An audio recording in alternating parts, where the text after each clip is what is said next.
Vamos a continuar con nuestra serie, recordando las grandes verdades del Evangelio. Ya estamos llegando cerca del final, nos quedan pocas enseñanzas. Y vamos a leer Colosenses capítulo 4, a partir del versículo 2.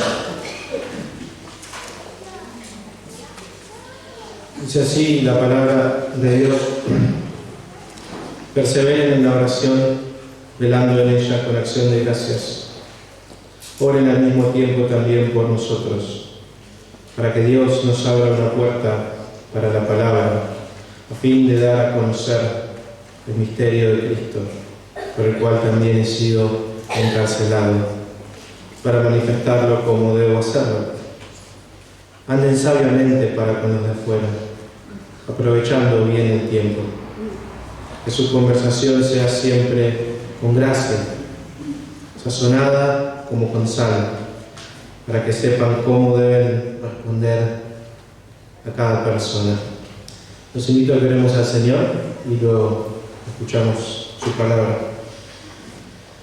Padre bueno, gracias por habernos concedido cantar tu Evangelio. Gracias por habernos permitido recordar tu sacrificio en la cruz, tu segunda venida. Gracias, Señor, por ahora permitirnos escuchar tu palabra. Te pedimos, Señor, que nos acerquemos a tu palabra con reverencia, con temor en nuestro corazón, con el respeto y el honor que te mereces. Que también lo hagamos con expectativas, sabiendo que sos un Dios bueno, un Padre amoroso que quiere enseñar el camino a sus hijos.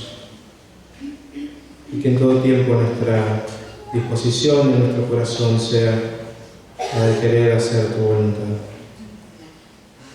Pedimos todo esto en el nombre de tu amado Hijo. Amén. No sé si alguna vez escucharon la historia de por qué llamamos maratón a la competencia deportiva que tiene 42 kilómetros. La historia se remonta a una leyenda más que una historia. En el año 490 a.C., en un lugar llamado la Bahía de Maratón. La Bahía de Maratón era un lugar donde el ejército persa peleó contra el ejército griego. El ejército griego milagrosamente ganó esa pelea a pesar de ser mucho más pequeño. Y cuentan los historiadores, con un poco de leyenda en el medio, que al finalizar la batalla un soldado griego corrió hacia Atenas para dar las buenas noticias. 40 kilómetros desde la bahía de Maratón. Este hombre llegó a Atenas después de correr 40 kilómetros, dio las buenas noticias, cayó en tierra y falleció. Las buenas noticias, hermanos, o como los griegos decían, el Evangelio, tenían que llegar al pueblo y este hombre su vida entera dio para poder cumplirlo. La historia de la batalla de Maratón, hermanos, nos habla de un compromiso de todo corazón, por lograr que una buena noticia, un evangelio, sea entregado al costo de nuestra vida. Y cuando nos acercamos a las Escrituras, cuando meditamos en el Evangelio, nos encontramos con una verdad totalmente lógica que tiene que ver con la naturaleza del Evangelio. Y es que el Evangelio es una noticia. Y las noticias existen para ser contadas, sean buenas o sean malas.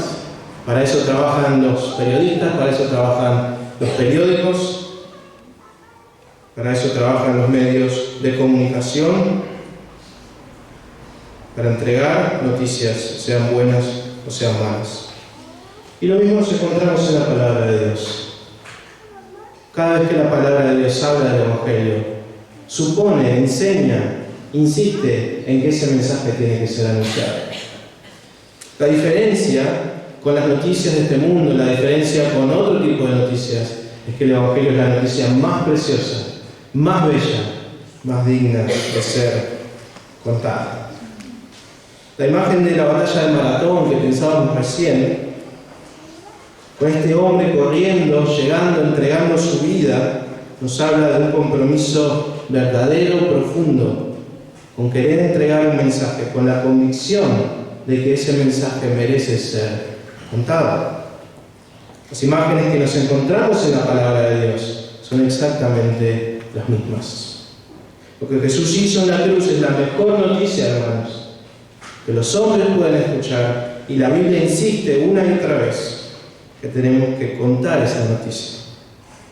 Que aquellos que no conocen las buenas noticias de Jesús tienen que escuchar esa noticia y que nosotros tenemos que contarla. De eso trata los versículos que leímos recién. De eso trata Colosenses capítulo 2, versículos 2 al 6. De vivir vidas comprometidas en dar a conocer las buenas noticias de Cristo. El apóstol Pablo comenzó la carta de Colosenses en el capítulo 1 recordándoles una verdad maravillosa, que el Evangelio de Jesucristo está recorriendo todo el mundo. En ese momento era verdad y en este momento sigue siendo verdad. Las buenas noticias de Jesucristo están recorriendo en este momento todo el mundo, y en cada lugar a donde llegan producen fruto.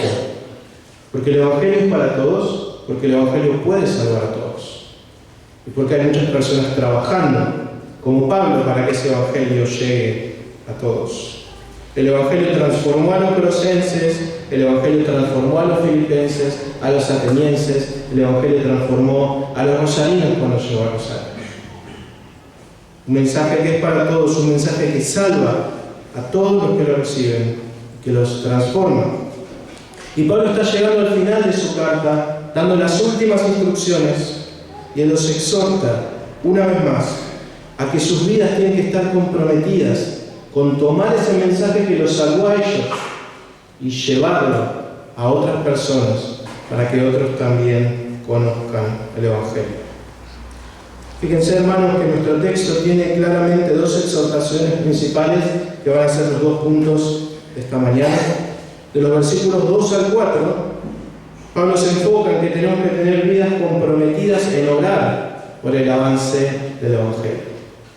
Vidas comprometidas en orar por el avance del Evangelio. Y de los versículos 5 al 6, Pablo se enfoca en que tenemos que tener vidas comprometidas en dar a conocer el Evangelio. Comprometidos en orar, comprometidos en dar a conocer el Evangelio. Entonces, consideremos en primer lugar versículos 2 al 4, primer punto, comprometidos en orar por el avance del Evangelio. Dice Pablo en el versículo 2, perseveren en la oración, velando en ella con acción de gracias. Dice el apóstol que tenemos que tener vidas que se caracterizan por ser perseverantes en la oración. Los colosenses habían sido alcanzados por el Evangelio y Pablo les dice, ahora que ustedes son cristianos, sus vidas se tienen que caracterizar por orar para que esa obra que Dios comenzó en el Evangelio continúe en ustedes y sus hermanos.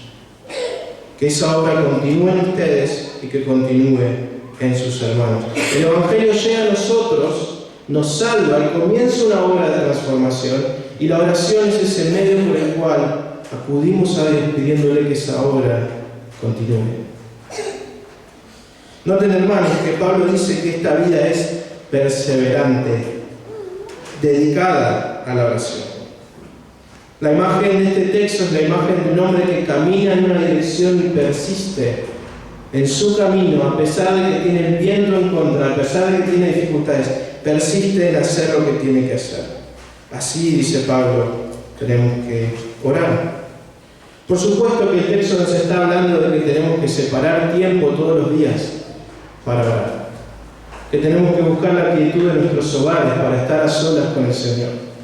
Pero es mucho más que eso lo que Pablo está diciendo.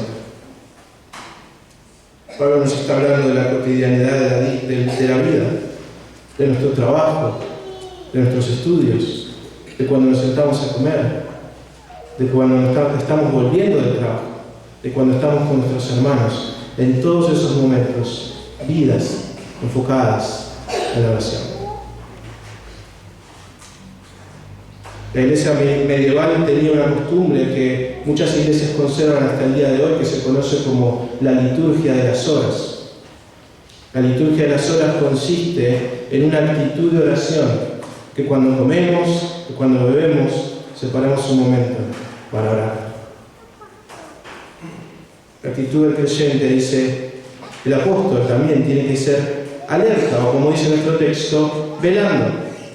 El creyente está consciente de que hay muchos peligros a su alrededor, muchas tentaciones, pero mucho más consciente de que su corazón muchas veces va a querer alejarse del Evangelio, va a querer apartarse del Señor, que todavía hay mucho que necesita ser limpiado, y entonces ora, está alerta, sabiendo que todo lo que hacemos tiene que agradar al Señor, sabiendo que el Señor pronto va a regresar a buscarnos. El creyente está velando, pero no se asusta el creyente. El creyente no tiene miedo. Los peligros que nos rodean nos llevan a orar, pero no nos llevan a tener miedo. Pablo dice en el versículo 2 que velamos con acción de gracias. ¿Qué quiere decir eso? Quiere decir que por un lado el Evangelio nos recuerda que Dios nos ha prometido la salvación completa, y por eso estamos agradecidos. Y por supuesto que mis pecados, las tentaciones, el mundo me mantienen en alerta, pero no con temor, porque estoy agradecido, porque sé que Él ha prometido en el Evangelio salvarme. Así que velo, estoy atento, pero sin temor, con gratitud, sabiendo de que el Señor va a continuar obrando. Ahora, después de esta exhortación inicial, Pablo enfoca su exhortación en lo más importante que él quiere decir con respecto a la oración. Y es que la obra del Evangelio, hermanos, hace que nosotros no solo seamos personas de oración, sino que seamos personas que aprendemos por medio de la obra que Dios hace en nosotros a dejar de mirar hacia adentro y a comenzar a mirar hacia afuera. El Evangelio nos transforma de tal manera que nos salva del egocentrismo, nos salva del egoísmo y nos hace personas enfocadas en los demás. Ahora que el Evangelio nos ha alcanzado, la exhortación del Señor es a interesarnos por los demás para que el Evangelio alcance a los demás.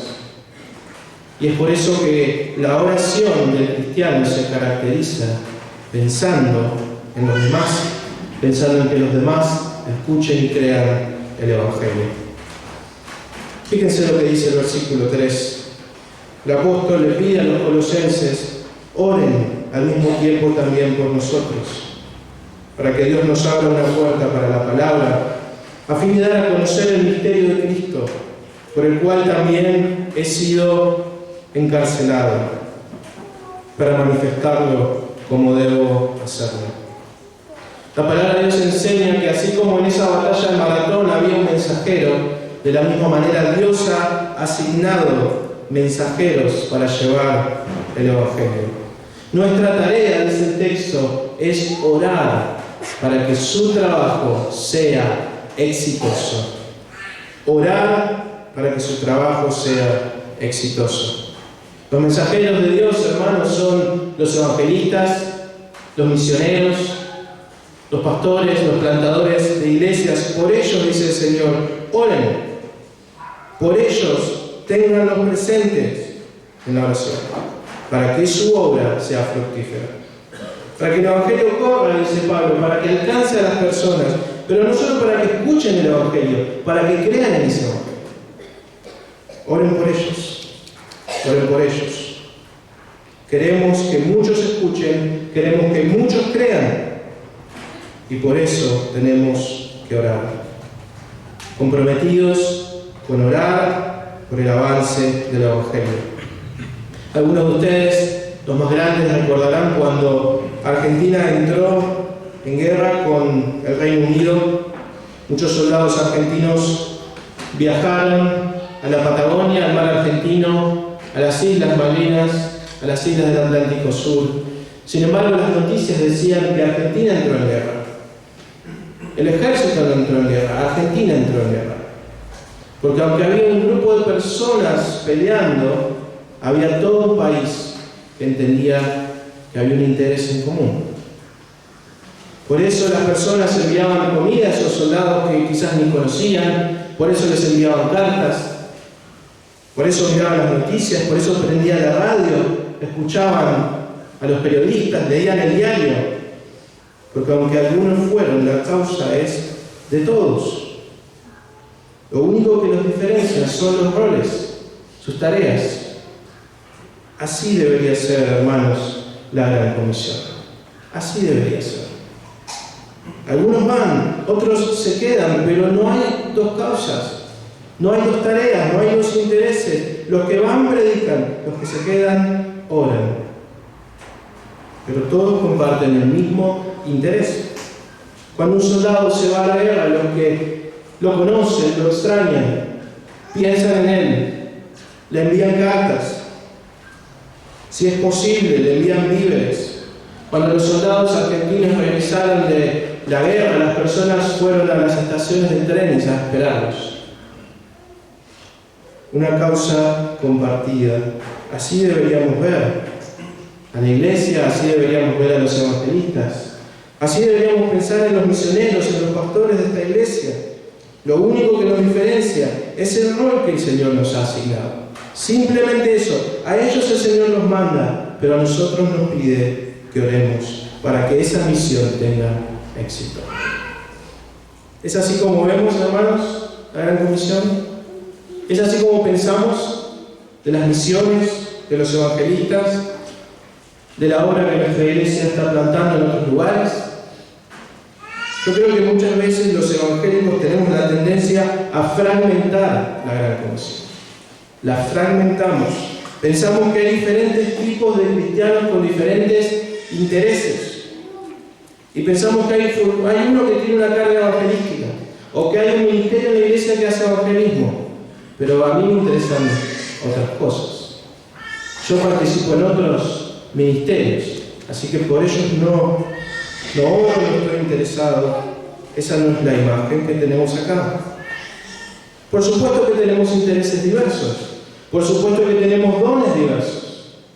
Por supuesto que no a todos nosotros el Señor nos ha pedido lo mismo, pero la causa es compartida.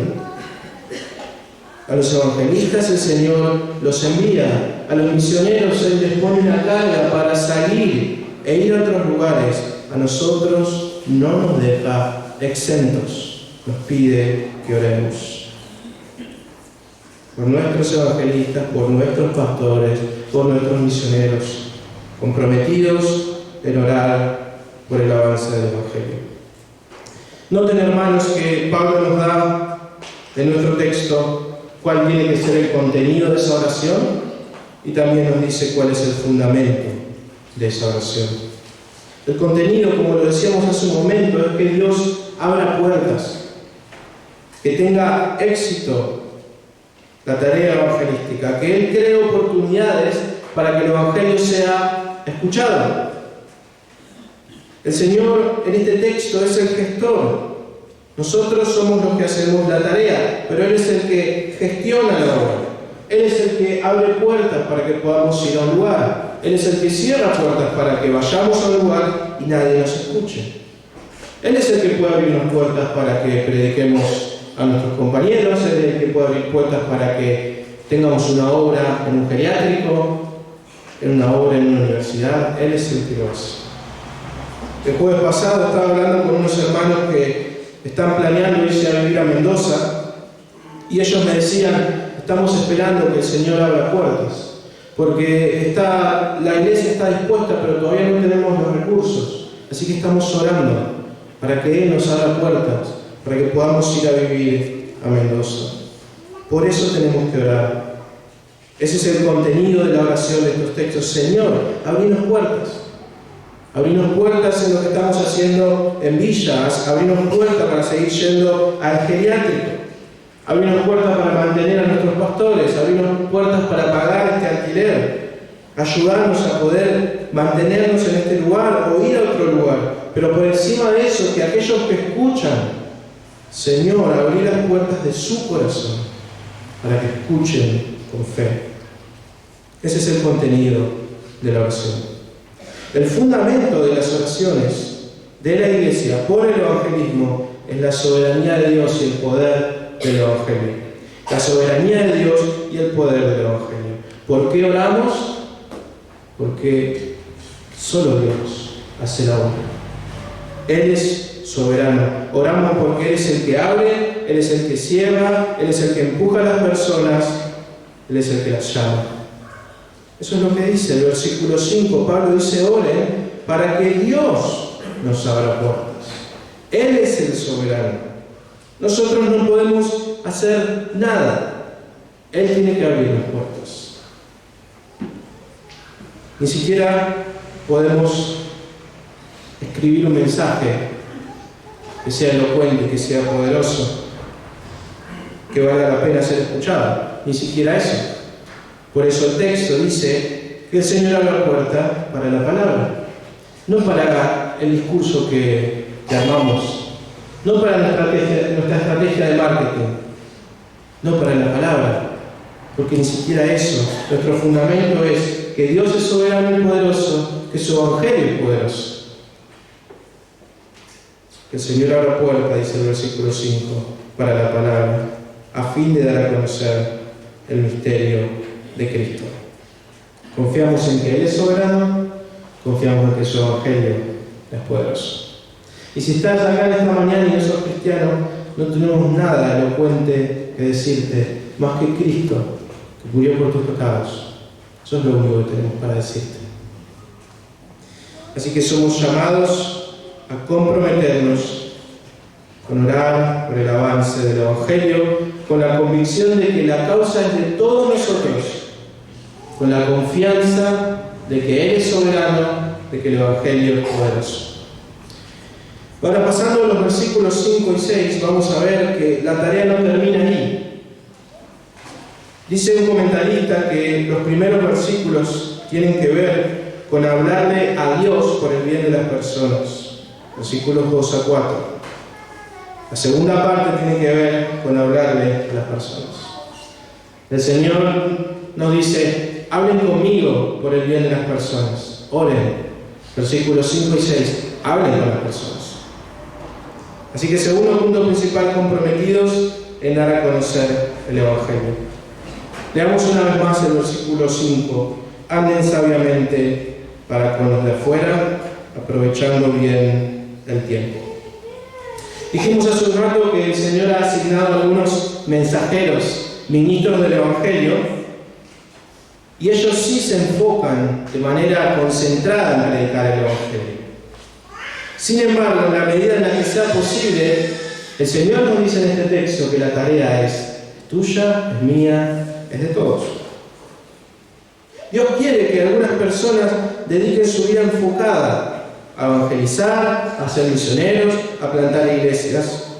A otros nos ha llamado quizás a otra cosa: a ser empleados, a ser jefes, a ser padres, a ser hijos, a ser vecinos, a ser cónyuges. Y ahí, donde Él te puso, ahí Él quiere que vos seas útil también.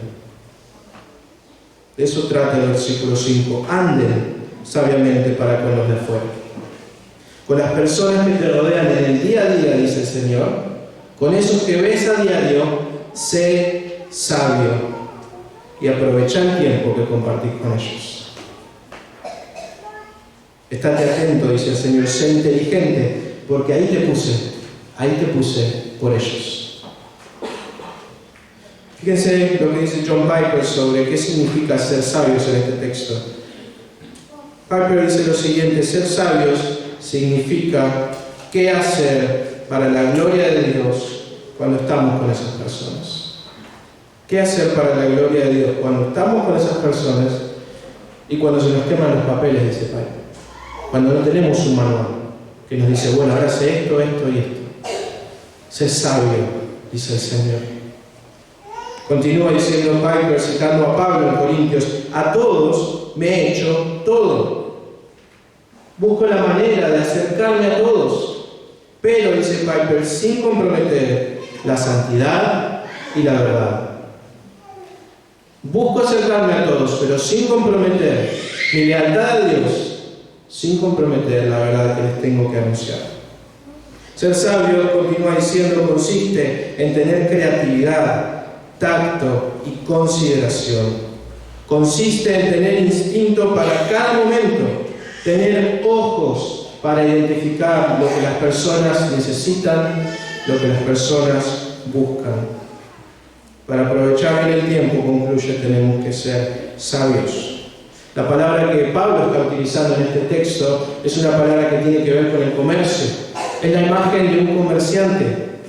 Y nadie mejor que ellos para aprovechar oportunidades. Ellos saben cuándo comprar, ellos saben cuándo vender, están atentos, tienen instintos, saben leer lo que les pasa. Así dice el Señor. De esa misma manera, cuando estás con las personas que te rodean, tenés que crear, desarrollar, entrenarte para tener instintos, para saber cómo, para saber cuándo, para saber qué decir, para saber cuándo callar, para saber qué no decir. Preparados para saber cómo aprovechar cada situación en particular para predicar el Evangelio a cada persona particular. Comprometidos en dar a conocer el Evangelio. ¿Cómo se ve eso en la práctica? Dice Pablo en el versículo 6, que su conversación sea siempre con gracia, sazonada como con sal, para que sepan cómo deben responder a cada persona.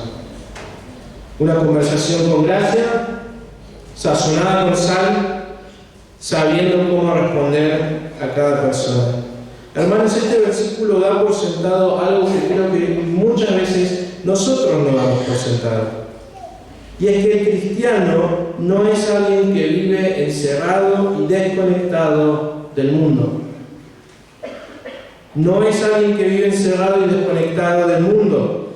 El cristiano es alguien que vive en el mundo y que se relaciona con el mundo para ser sal y luz. No te pido que los quites del mundo, dijo Jesús, que los libres del mal. Muchas veces podemos entender mal nuestra relación con el mundo y confundimos ser piadosos con ser ermitaños, y no es lo mismo. Ser piadosos y ser ermitaños no es lo mismo. El Señor no nos ha pedido que seamos antisociales y desatentos y desconectados del mundo. Él nos pide que no nos contaminemos del mundo, que no es lo mismo. Y en eso tenemos que trabajar. No tenemos que contaminarnos con el mundo, pero no tenemos que desconectarnos del mundo. Tenemos que guardarnos del mundo, de sus manchas, pero al mismo tiempo este pasaje asume que tenemos que relacionarnos con el mundo, siendo amables, siendo atentos, buscando ser sal y luz. El apóstol, hermanos, da por sentado que el cristiano es alguien que conversa, según el versículo 6. Con sus compañeros de trabajo, con sus vecinos, con su familia. El versículo 6 dice que tenemos que responder preguntas, lo cual implica que hay una conversación, donde alguien pregunta, donde alguien responde, hay un diálogo. Y en esto muchas veces tenemos que hacer autocrítica a los evangélicos, porque el mundo nos ve muchas veces como personas torpes a la hora de evangelizar. Y muchas veces tienen razón, muchas veces podemos ser muy torpes. A veces nuestra evangelización se parece más a un monólogo. Simplemente le queremos decir algo a la gente, nada más. Solo queremos hablar, decir la verdad que pensamos que tenemos que decir. Este texto no habla de eso, habla de diálogo. Que vuestra conversación, que sepan cómo responder. Tenemos que aprender a escuchar a las personas. Tenemos que aprender muchas veces a hacer silencio para después poder hablar con las personas. Tenemos que hacerles preguntas. Tenemos que intentar entenderlos. ¿Por qué piensan así? ¿Por qué actúan así? ¿Qué entienden del Evangelio? Y luego tenemos que pensar a esa persona en particular, cómo comunicarle el Evangelio con claridad, para que esa persona entienda que lo que está necesitando es el Evangelio. No tenemos que comprometer el Evangelio, pero tenemos que ser sabios. En ese diálogo con las personas, dice Pablo, debe haber gracia. Pablo dice que tiene que ser algo sazonado con sal. La idea de gracia tiene que ver con una mano mostrar la amabilidad del Evangelio, pero con la otra mano ser personas cuya conversación es estimulante. Tenemos que ser amables, por un lado, tenemos que ser ejemplares en nuestro trato, tenemos que ser respetuosos, tenemos que ser piadosos, que las personas lo vean, pero al mismo tiempo nuestras palabras tienen que tener sabor. Eso es lo que dice Pablo. Hoy voy a comer locro. Mi tío me invitó a comer locro hace una semana y hoy no les miento que me levanté pensando que voy a comer locro. Y la imagen que yo tengo en mi mente, el recuerdo que tengo en mis papilas gustativas es de locro con sal, obviamente. No es de locro sin sal. No estoy pensando hoy voy a comer locro sin sal. Por supuesto que no. Podemos estar comiendo el mejor locro, pero si no tiene sal, es un despropósito. Es un despropósito. Y muchos de nosotros a veces tenemos que hacerlo por cuestiones de salud, pero no mejora, ¿eh? Sigue siendo un despropósito. Esto es algo que siempre hablamos con mi familia, pues son todos hipertensos. Y todos dicen lo mismo. No, ese cuento de que, bueno, te acostumbras, no mejora. Un asado sin sal no mejora. Es así, es un mundo caído.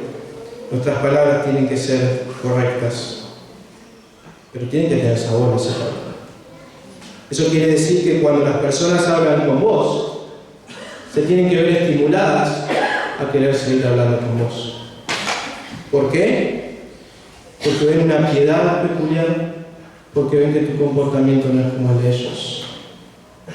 Pero también porque los estimulamos por medio de escucharlos, por medio de atenderlos y por medio de tener el tacto de identificar la sed espiritual que tienen ellos, aquello que ellos están buscando, sus ídolos, sus necesidades, escucharlos y decirles: acá está el Evangelio. No somos aburridos, somos estimulantes. No cambiamos el mensaje, somos amorosos, decimos verdades difíciles, pero decimos de una manera que las personas quieren escucharlo. ¿Saben cómo se logra eso? El evangelista Rick Tice dice algo muy interesante en su libro sobre evangelismo. Y él dice: nosotros vivimos en una sociedad que cada vez es más hostil al Evangelio. Cada vez es más hostil al Evangelio. Pero al mismo tiempo vivimos en una sociedad cada vez más hambrienta. Y nuestra tarea es saber hablar con esas personas hambrientas y entregarles el Evangelio. Dice Tice que el ateísmo, el relativismo moral y esta vida que el mundo persigue queriendo negar a Dios es una forma de vida que las personas mismas comprueban que cada vez es más vacía y más hueca. Ayer casualmente leí un tuit de una persona que decía: si vivís en Buenos Aires seguramente conocés a un conocido que toma clonazepam y que va al psicólogo todas las semanas. Y todas las personas comentando: sí, es verdad, es verdad, es verdad, es verdad. Personas con una vida hueca y vacía. Y eso significa que para nuestra emoción, dice Rick Tice, cada vez es más probable que encuentres personas que anhelan sentarse en silencio a escuchar el Evangelio. Más personas que anhelan en silencio escuchar el Evangelio. Concluye este hombre diciendo: cada vez es más probable en nuestra sociedad que encuentres personas que anhelan eso, incluso cuando el mundo les dice que sean hostiles con vos. Porque su ser solo puede ser saciado con el Evangelio. El Señor nos dé la sabiduría para saber escucharlos, atenderlos y mostrarles, aprovechando el tiempo, cuál es su hambre espiritual, cuál es ese vacío que ellos tienen, y mostrarles que el Evangelio es la respuesta que ellos están buscando. Cristo es la respuesta para su hambre espiritual. El Señor nos permita ser una iglesia comprometida en orar por esto y en hablar y dar a conocer el Evangelio. Vidas comprometidas en orar por el avance del Evangelio y en dar a conocer el Evangelio. Me gustaría, hermanos, terminar guiándonos en oración con una oración tomada del libro El Valle de la Visión. Es una oración puritana que se llama La causa de Dios y que habla sobre la gran comisión. ¿Qué les parece si oramos al Señor con esta oración? Soberano Dios, tu causa, no la nuestra, llena nuestro corazón. Y acudimos a ti para pedirte que con libertad establezcas tu reino en cada lugar donde Satanás reina. Glorifícate a ti mismo y nosotros nos regocijaremos. Te adoramos porque tú eres Dios y deseamos que otros lo sepan, lo sientan y se alegren con nosotros. Que todos los hombres puedan amarte y adorarte y que puedas recibir toda la gloria de este mundo. Permite que los pecadores sean atraídos a ti por amor de tu nombre. Para nuestra mente, la conversión de las personas es algo tan oscuro como la noche. Pero tú puedes lograr grandes cosas. La causa es tuya y es para tu gloria que deseamos que los hombres sean salvos. Señor, úsanos como prefieras. Haz con nosotros como quieras, pero, oh Señor, promueve tu causa. Que tu reino venga, que tu bendito interés avance en todo el mundo y que puedas traer grandes números a los pies de Jesús y que nosotros podamos verlos con nuestros ojos. Concédenos, Señor, estar dispuestos a morir por tu causa y mientras vivamos a trabajar para ti hasta el límite de nuestras fuerzas, gastando el tiempo provechosamente en tu obra, en la salud y en la enfermedad. Es tu causa y tu reino el anhelo de nuestro corazón. Te pedimos estas cosas en el nombre de Jesús. Amén.